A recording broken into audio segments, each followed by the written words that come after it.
penuntut ilmu itu diistimewakan oleh Nabi dengan berbagai keistimewaan.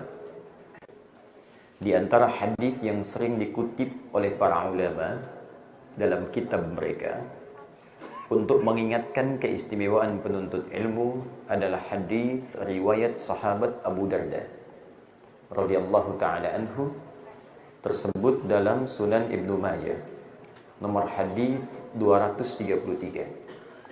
Hadisnya cukup panjang tapi sering dipotong sehingga seakan terlihat beberapa versi hadis, padahal kalau digabungkan itu satu hadis yang sama.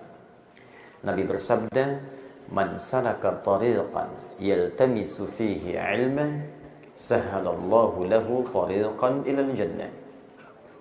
Man, siapapun, ismun mausulun yadullu ala fardiyatil jama'ah. Huruf sambung konjungsi tapi menunjuk kadang pada subjek atau objek, tunggal tapi bentuknya umum. Jadi kalau diartikan begini, siapapun, laki-laki kah, perempuan kah, besar, kecil, tua, muda, setiap personalnya, bukan kelompoknya, setiap orangnya, kata Nabi, yang berusaha menempuh perjalanan untuk datang ke majlis ilmu. Dan kalimat jalannya menggunakan tariq. Jadi ada syari', ada tariq. Itu berbeda. Syari' jalannya lebar. Itu syari' di depan, jalannya lebar. Jadi kalau lebar, tantangannya itu tidak terlampau sulit. Ada alternatif jalan, kemacetan berkurang. Tapi kalau tariq, itu setidaknya punya dua pengertian. Satu, jalan kecil yang berliku. Tidak mudah dilalui. Yang kedua, itu bisa berarti jalannya lebar, cuman padat. Untuk sampai ke tujuan kadang tidak mudah. Ada yang teman-teman mungkin dari daerah yang tidak mudah. Ada yang pakai pesawat, ada yang pakai kereta, ada yang lewati pulau dan sebagainya. Untuk belajar.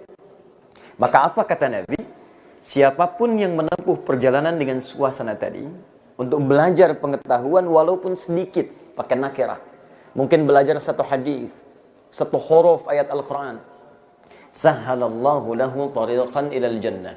Maka semua kesulitannya tadi, biayanya, keringatnya, tenaganya, waktunya akan dicatat oleh malaikat dengan izin Allah untuk menjadi timbangan yang meringankan langkah dia ke surga di akhirat nanti.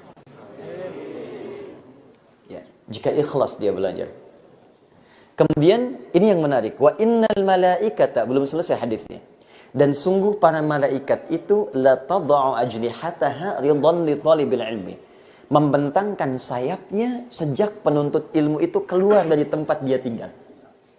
Jadi teman-teman ini, ya ikhwan, akhwat, sejak keluar tempat tinggal, di rumah, di apartemen, di kosan, kontrakan, itu malaikat membentangkan sayapnya. Sampai dia berangkat, selama di jalan, duduk di majlis ilmu sampai pulang. Kalau malaikat sudah diredaksikan membentangkan sayapnya, maka setidaknya ada 2 sampai 3 pengertian di situ. Satu, bisa mengaminkan doa. Karena itu di jalan tuh sebelum berangkat sampai di majlis ilmu isi dengan doa. Mungkin ada sekian permohonan kita kepada Allah yang belum terkabul, mungkin ini waktunya. Mustajabnya di sini. Saya pernah sampaikan materi ini pada seseorang yang ingin sekali berhaji. Saya saat mengajar manasik, jadi setahun sekali saya buka pendidikan manasik untuk semua orang yang ingin belajar. Apakah berangkat saat itu atau tidak. Saat yang lain memvideokan, ada yang melihat, ini yang satu, dia menyimak dengan baik, kemudian dia berdoa dalam hatinya, dia minta. Saat ta'lim berlangsung, ya Allah, saya ingin haji.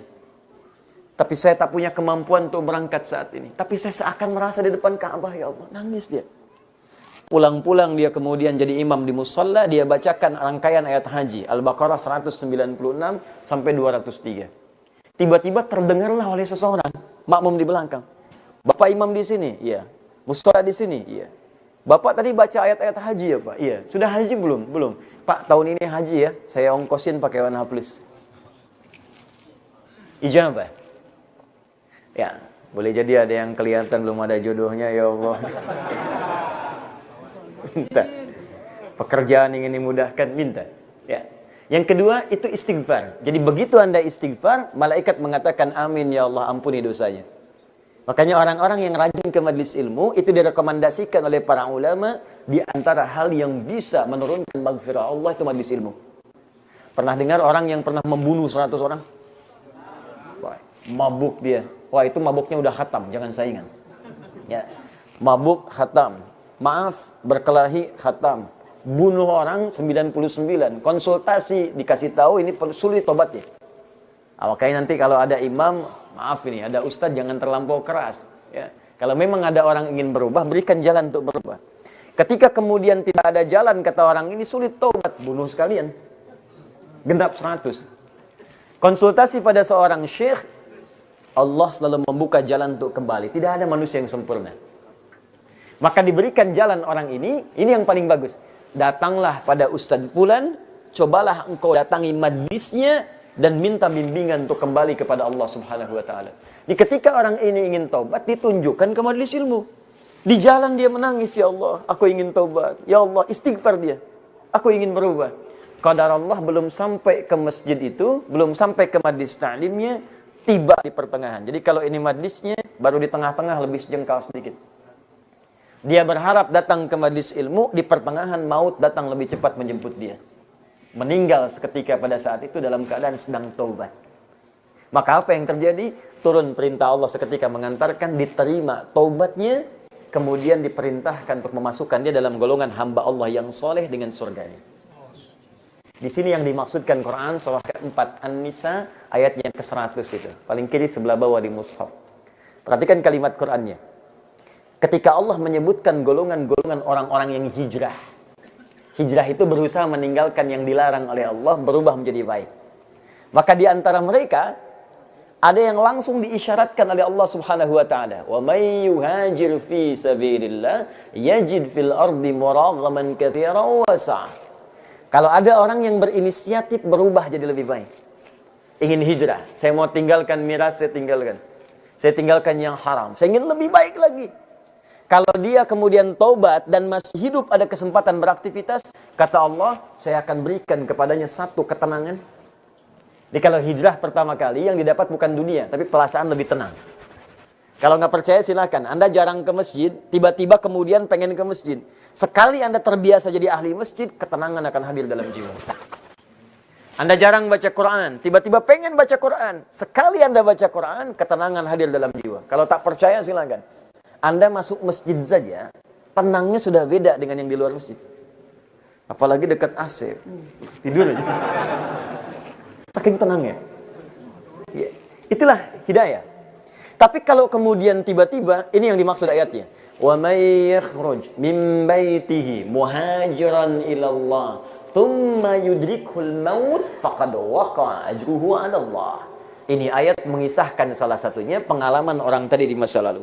Kalau ada orang pengen hijrah, ingin berubah, tiba-tiba dalam berubahnya itu taubatnya belum sempat dia sempurna mengerjakan amalan, baru taubat.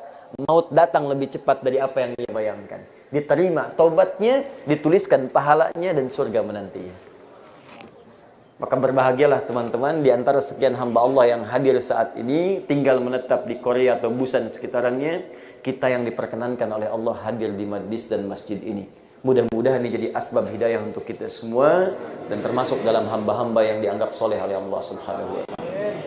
Tidak cukup dengan amin, kita ngaji dulu. Ya, karena masuk dalam golongan itu, kita harus masuk dulu kepada sistem yang telah Allah buat.